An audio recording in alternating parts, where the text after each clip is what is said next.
Dahil tapos na yung aking unang trabaho, so pupunta na naman ako sa aking pangalawang trabaho.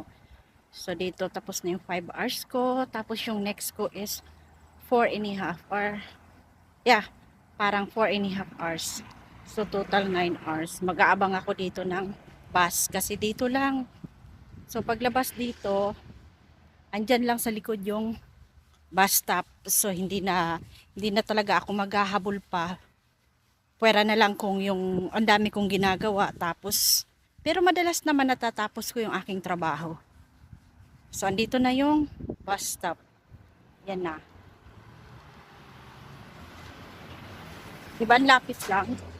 Iikot lang ako paglabas ko na aking trabaho. Ikot lang, isang ikot lang, naandito na. Dahil wala pa yung bus, dito muna ako, uupo ako dito. Dito lang ako naupo eh. Yan.